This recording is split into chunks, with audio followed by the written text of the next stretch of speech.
Welcome to the House of Wisdom. Here, you can enjoy the essence of great books and learn valuable lessons without spending hours reading. Whether you're driving, training, or multitasking, the House of Wisdom brings engaging audiobook summaries right to you. Sit back, relax, and let us share the wisdom of books in a way that fits perfectly into your busy lifestyle. Have you ever wondered why you keep falling into the same habits, even when you know they're bad for you? Or why some people seem to easily break free from their harmful routines and transform their lives? What if I told you there's a science behind it, a simple formula that, once understood, can help you change your life? In The Power of Habit by Charles Duhigg, you'll discover how habits influence every aspect of our lives, our health, productivity, and even our success. From real-life stories of people like Lisa Allen, who broke free from years of addiction, to groundbreaking research on how our brains store habits, this book reveals the secrets to harnessing the power of habit for positive change. Join me as we explore these stories, the science behind habits, and practical techniques you can use to change your routines and unlock your potential for success. Whether you want to break a bad habit or build new, powerful routines, this summary will guide you on how to do it. Let's dive into how habits work, and by the end, you'll be ready to take the first step toward transforming your life.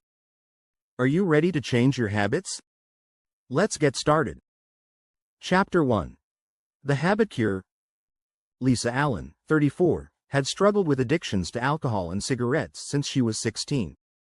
Along with these challenges, she also dealt with lifelong issues regarding her weight, which constantly troubled her.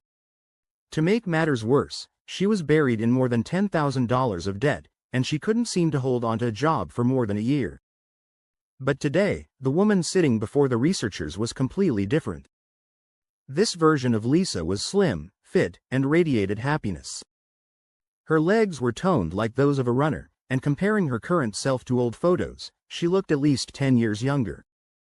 Lisa was now debt-free, had quit both drinking and smoking, and had held a job at a graphic design firm for the past 3 years. When asked, "When did you last smoke a cigarette?" Lisa replied, "It's been about 4 years. I lost 60 pounds and completed a marathon since then. I'm also pursuing a master's degree, and I've bought my own house."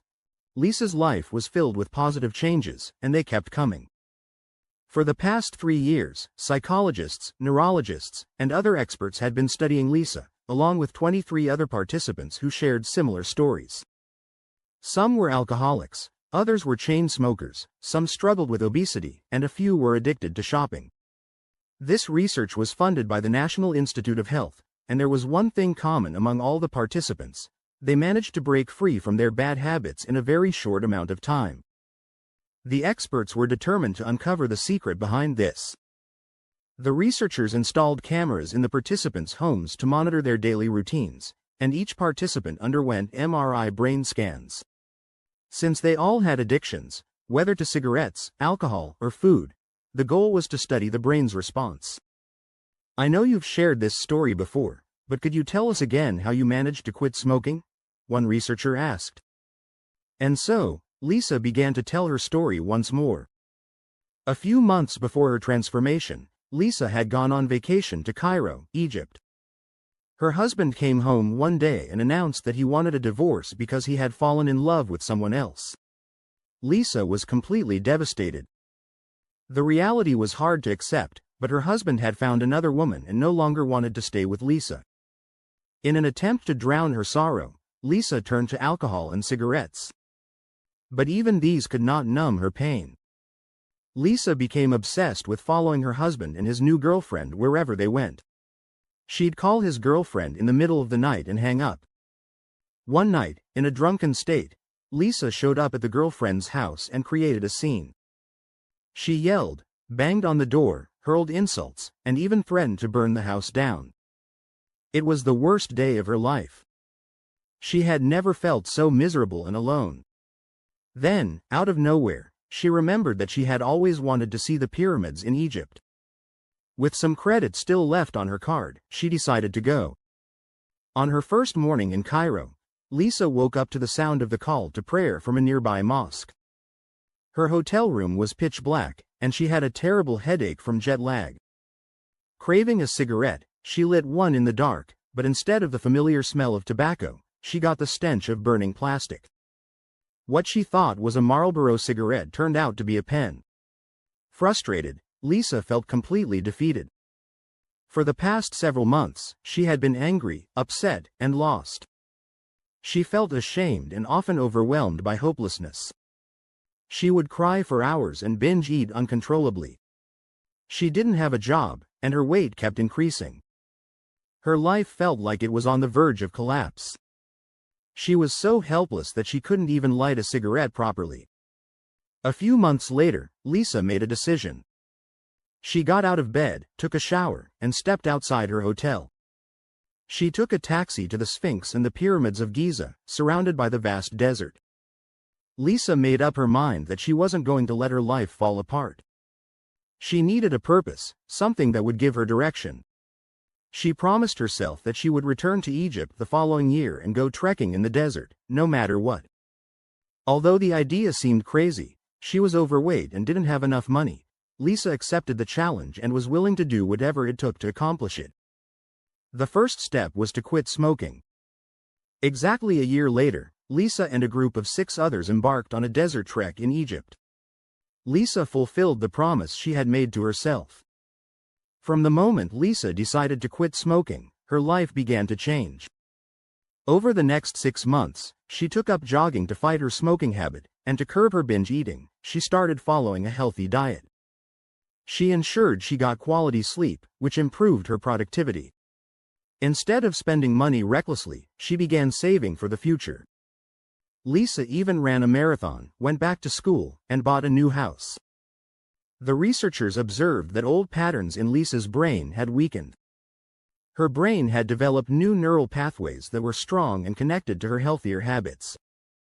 Lisa became a favorite subject for the researchers because her brain scans showed clear signs that, in a way, she had rewired her brain. Chapter 2. How Habits Work.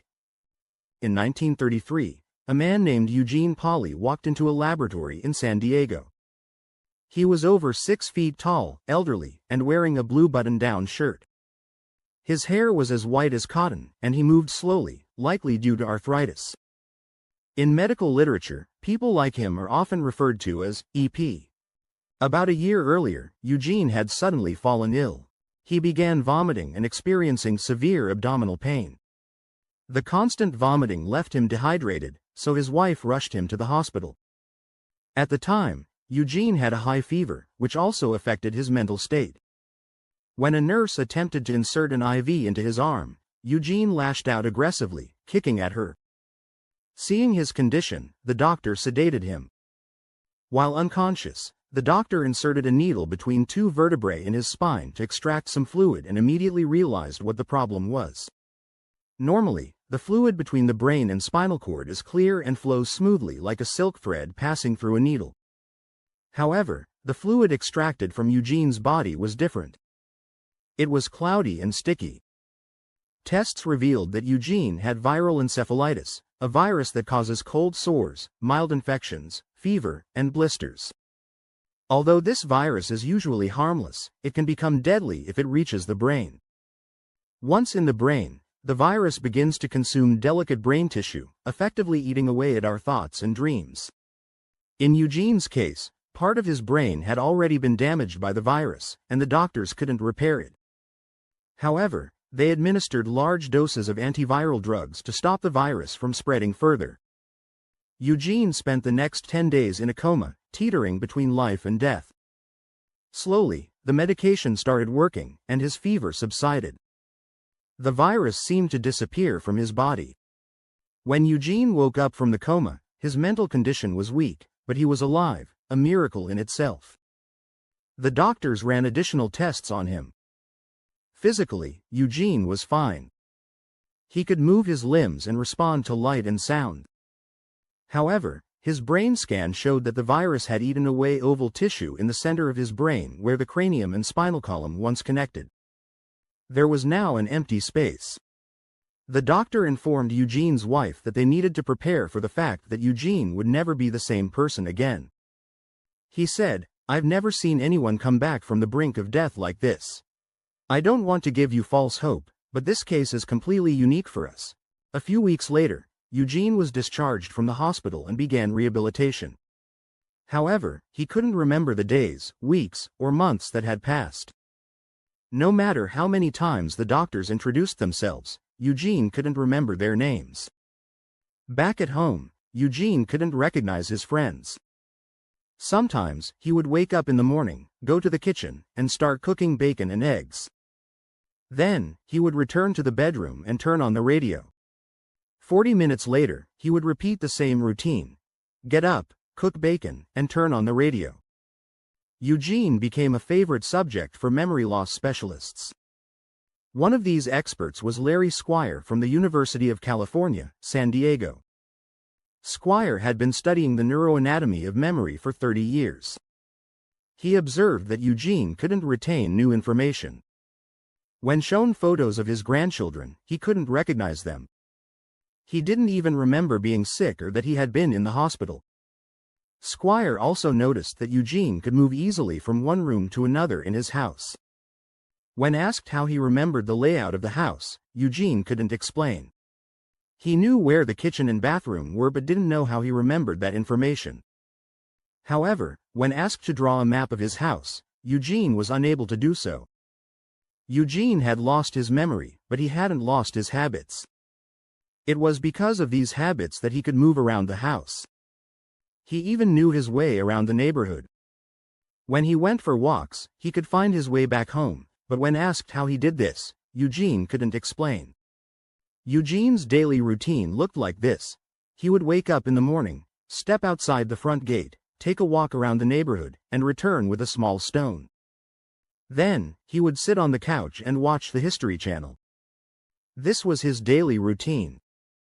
Though his memory had faded, his habits remained intact. Thanks to these habits, Eugene could wander around the neighborhood and return home with ease. The human brain is like an onion, made up of many layers. The outer layers handle complex thinking processes, but deep inside the brain, near the brainstem, are primitive structures that control automatic behaviors like breathing or swallowing. Whether we remember them or not, these habits never disappear, even if our memory is lost. At the center of the human skull, about the size of a golf ball, lies a tissue called the basal ganglia, which is also found in mammals, fish, and reptiles. This is the place where our habits are stored. Scientists have discovered that we develop habits because the brain is always looking for ways to save energy. It turns any routine into a habit so the brain can focus on more complex tasks.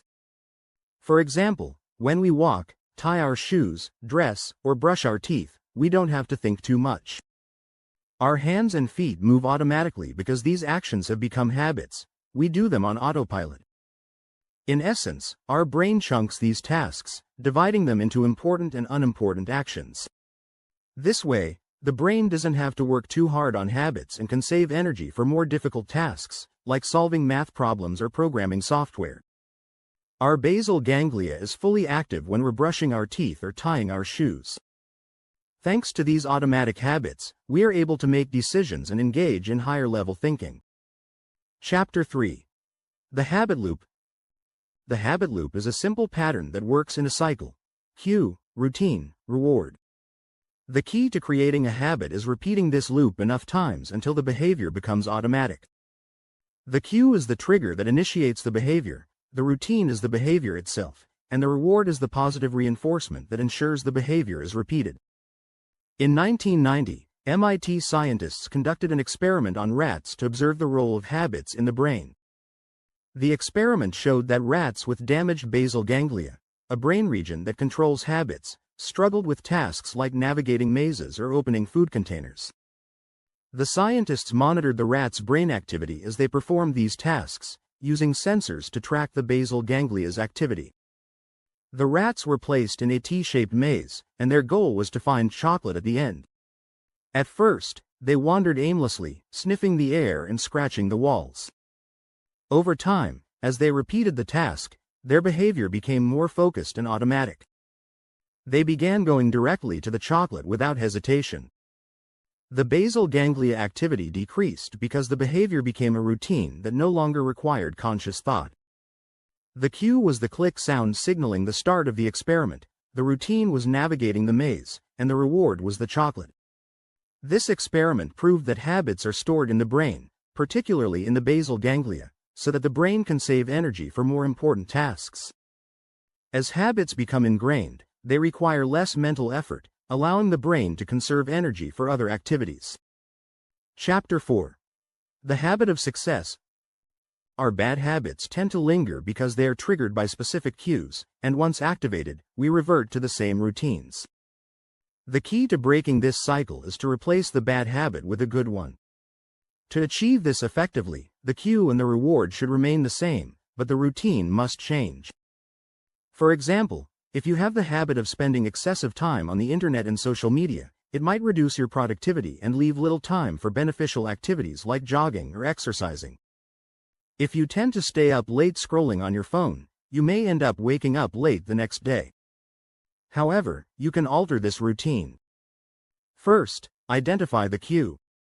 For instance, when you return home from work, instead of lying down and grabbing your phone, put on your running shoes and go for a jog. This becomes your new routine. After an hour of jogging, reward yourself with a refreshing strawberry smoothie. By repeating this new loop, cue, routine, and reward, you can establish a new habit.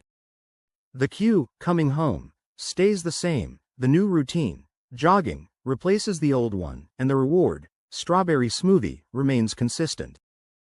This habit loop can help you replace any negative habit. Just remember the pattern: cue, routine, reward. To break a bad habit, you only need to change the routine while keeping the same cue and reward. Now, let's learn from the next story. Travis Leach grew up in a challenging environment. Both of his parents were drug addicts, and every day he would come home to find them slumped in front of the TV, high on drugs. His mother's arrest for drug use and prostitution when he was 9, coupled with witnessing his father overdose on heroin, created an extremely difficult childhood. His father's overdose was a traumatic moment. Travis and his siblings knew exactly how to handle such situations. Travis's brother tried to prop up their father's body, while his sister attempted to prevent him from choking by keeping his mouth open, as Travis rushed next door to call for help. By 16, Travis had dropped out of high school due to relentless bullying. His classmates mocked him, followed him, and threw things at him. Leaving school in his hometown felt like his only option. He moved to Fresno, where he worked at McDonald's and Hollywood Video. At work, Travis often faced rude customers, and once, when a customer yelled at him for ranch dressing, he lost his temper, yelling back and even throwing chicken nuggets at the customer's car. His anger sometimes caused him to break down in tears mid-shift. Travis often arrived late to work and missed shifts. At home, he would stand in front of the mirror, trying to give himself motivational speeches to act better, but deep down, he felt he was struggling to fit in socially. His anxiety grew, especially when his line at the register grew longer, which often led to scolding from his manager. During these times, Travis would shake with anxiety, feeling breathless. One day, a regular customer at Hollywood Video struck up a conversation with Travis and suggested he apply for a job at Starbucks. The customer, an assistant manager at a new Starbucks branch, offered to help Travis apply. Within a month, Travis had a morning shift as a barista. That was 6 years ago.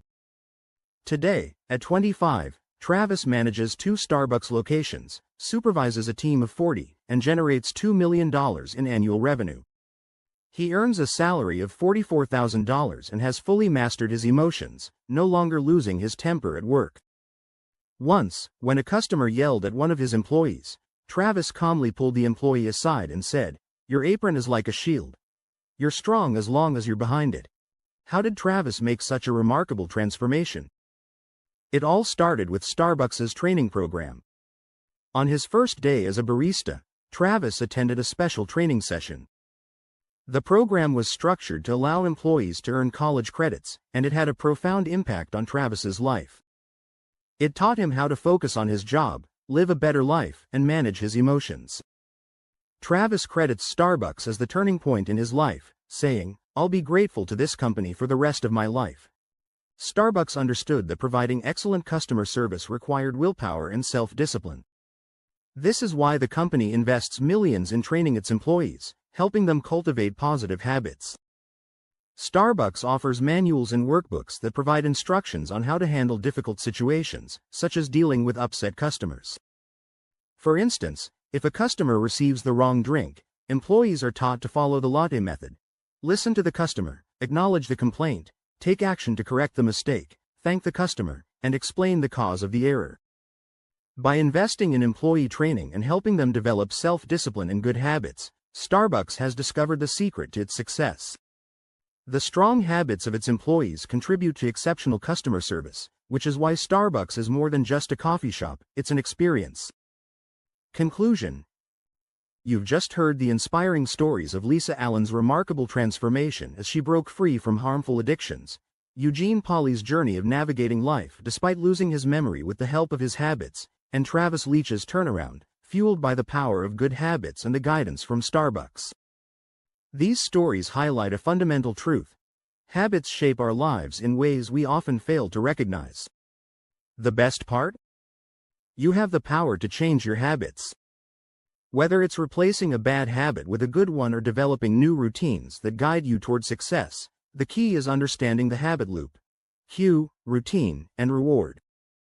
So, what's holding you back from starting today? Consider the habits you'd like to change. They don't have to be monumental. Small, consistent changes can lead to significant transformations over time. Thank you for joining me on this journey through the power of habit. If this summary has inspired you to take control of your habits and enhance your life, don't forget to like, comment, and subscribe to the channel, The House of Wisdom, for more life-changing insights. Together, we can harness the power of habits to create a better future. Until next time, keep moving forward, one habit at a time.